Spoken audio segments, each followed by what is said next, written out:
You ever hear of the hero's journey? No?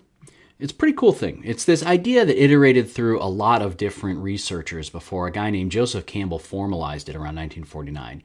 And the basic premise was they looked back at all of these different epic tales, these narratives, these fictional stories that have been run all over the world, and they found that they all followed the same general plot points, the same general pattern, which Campbell identified or called the hero's journey.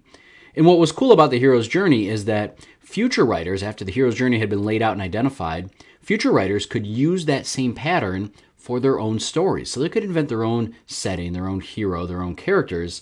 But then if they put that hero through those same general plot points, they'd know that they were getting a story that was going to be compelling and engaging, that people would find interesting and somewhat familiar, but it'd still be their own unique story.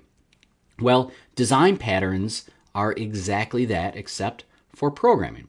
The idea with a design pattern is that you have a hero's journey, or you have an abstract pattern, series of plot points that your program is going to go through. And by using that pattern, by using those plot points, you can ensure that your program is going to accomplish exactly what you want it to accomplish. The design pattern is a map, is a set of rules. It's a guideline for the code that you want to write.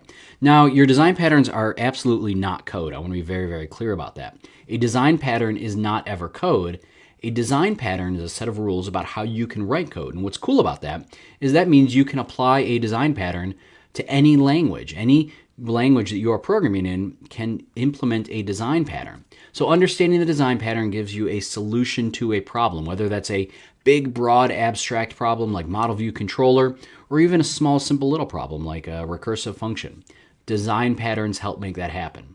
Now, here's one thing I want to make clear. Design patterns are a pretty big topic. There's a lot to talk about, and we are going to be nowhere near covering all of it inside of this video.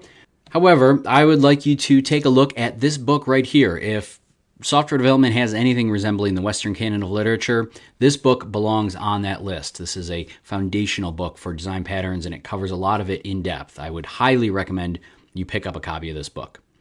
So that covers our introduction to design patterns. We are going to take a look inside of these videos about some different design patterns and how we can actually implement them. We will go through the practical steps of implementing a few patterns so you can see how that process works.